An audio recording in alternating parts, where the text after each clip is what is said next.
Did Princess Zelda, after transforming into a dragon, witness each and every installment of the Zelda Timeline?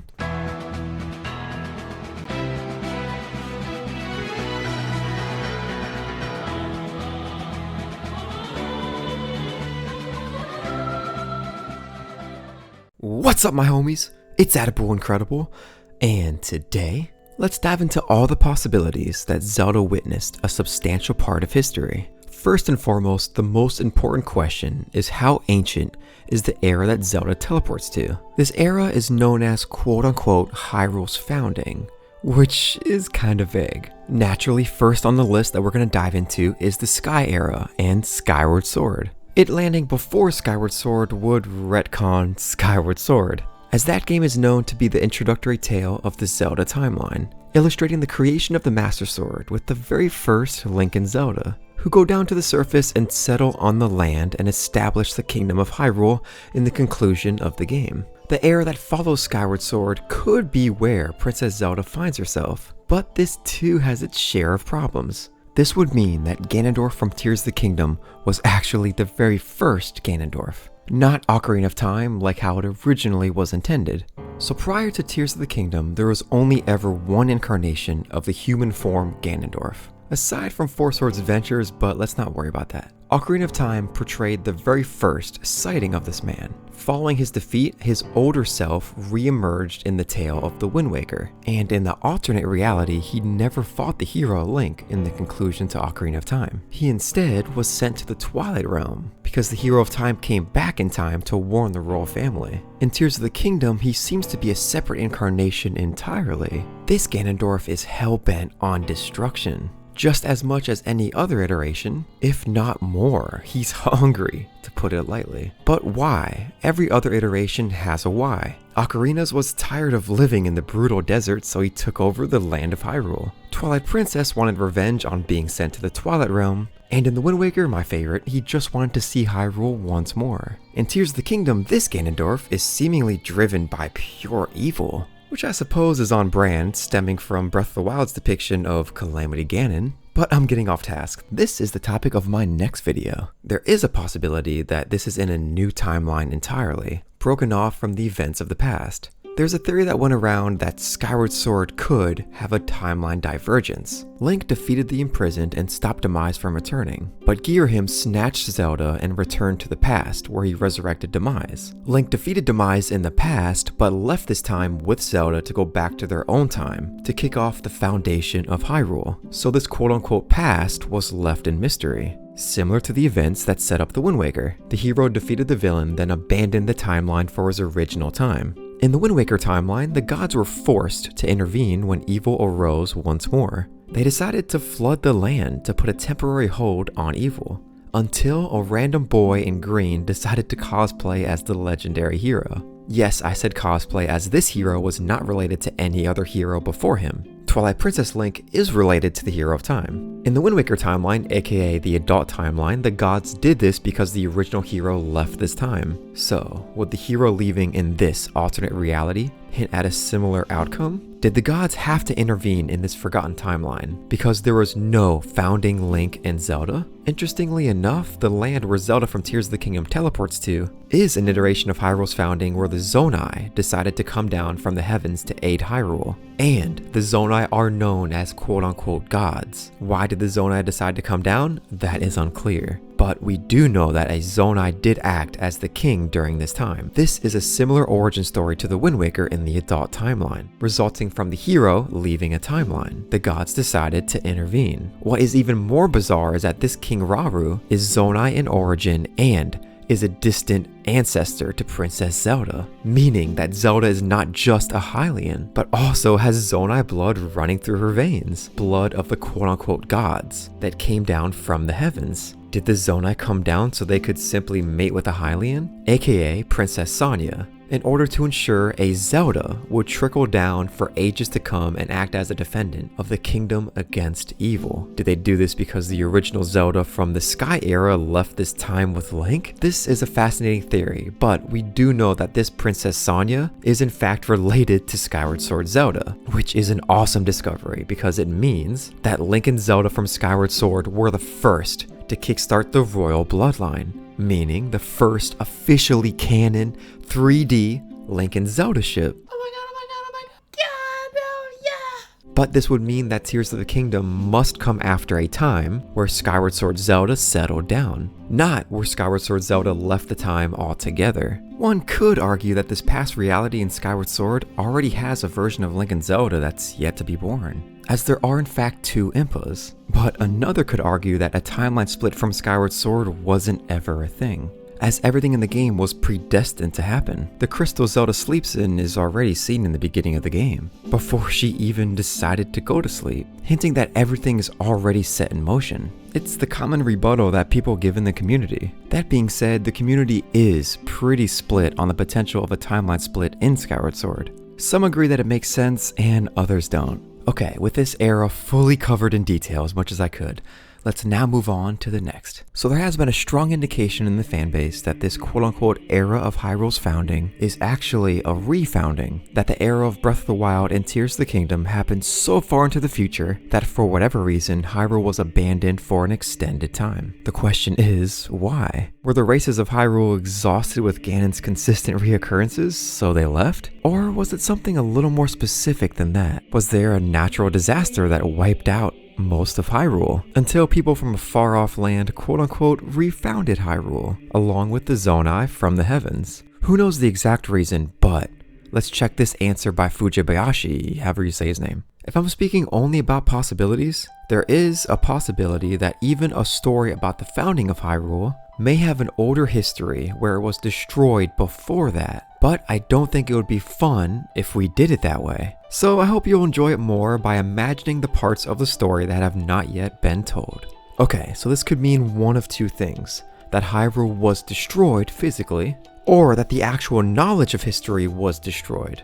Or both, but either way, a line that seemed to go unnoticed is that he feels it would not be fun if they did it this way. And here is another answer of his. Does the Hyrule we saw in the flashback scenes of Tears of the Kingdom predate Skyward Sword? Or does it come after the other games in the timeline? And he answered this with, obviously there's something a little bit clearer in our minds. But of course it could be that we are wrong as well. I kind of want to pose the idea that, like in real life history, you define by the artifacts and by the data that you currently have. So within what we have, there might be a correct answer, but it could be a different answer. So I guess my answer would be that it could be both. Now I know this sounds like a bunch of hoopla, but because he says there's something a little bit clearer in their minds, means that they have a general idea for where this takes place. They just love to allow the player to speculate. Jumping back to the previous quote, remember, he says, I don't think it would be fun if we did it that way, when referring to the destruction of Hyrule, aka where everyone gets the refounding idea. So yes, the refounding idea is a big possibility, but it's something they would not prefer to do, and they have something a little clearer in their minds. We as the fanbase don't know exactly how the timeline played out, or converged leading up to the story of Tears of the Kingdom, following the point where Ganondorf was sealed by Rauru in the distant past. Only one cutie knows everything, as she bared witness to exactly what went down leading up to Tears. At least 10,000 years of history right below her.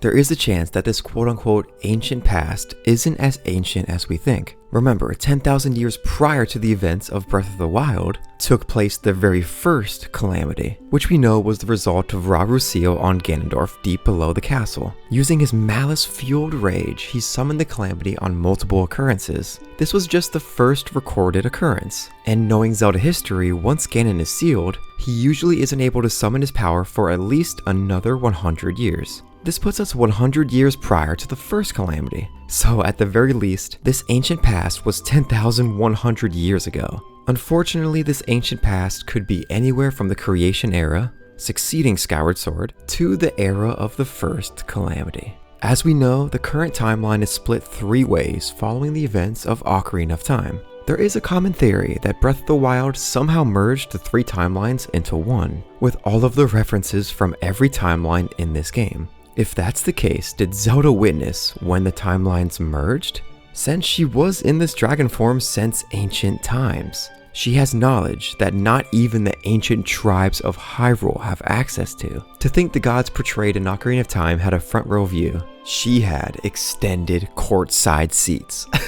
Sure, she did have to go through the turmoil of knowingly giving up her mortal body, giving up her life essentially to aid Link. But she witnessed and learned much more about her world than any other will ever have the chance to in the whole span of Zelda history. Even if the ancient times that she teleports to is at the closest right before the First Calamity, she still bared witness to over 10,000 years. As they say, knowledge is power, and the only person who holds all of it is Princess Zelda herself. If only she could awaken the cobwebs, as Link did in Breath of the Wild for his past, we would have the answer to it all. The answer we've been looking for since Breath of the Wild first revealed in 2014. How specifically it connects to the elaborate Zelda timeline. It is poetic that Princess Zelda's mind of all things holds the wisdom to such a sacred knowledge that we fans have been craving and theorizing for 11 years. Check out this quote from Skyward Sword Zelda, who is the ancestor to Wild Era Zelda. I had no memory at all of my existence as Hylia, but she explained it to me. She helped me to remember who I was and what I had to do. I set out to pray at the goddess statues. Each statue stirred up memories within me. With the memories of my former life returning to me, I can see now that this is my purpose. Yes, Zelda, it's you. Reveal the placement. Please!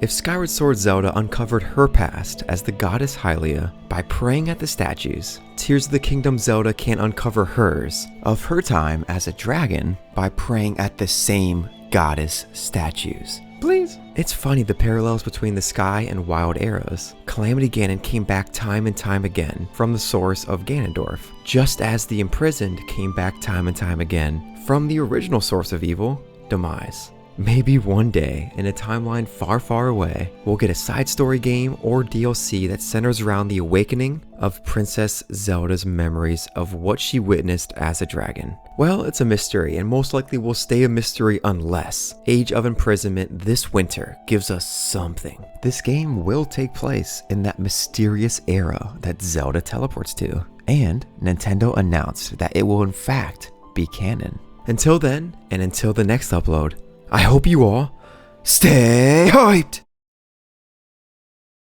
I love you, Zelda. Tell me the truth. Peace! Where else could Zelda have teleported to?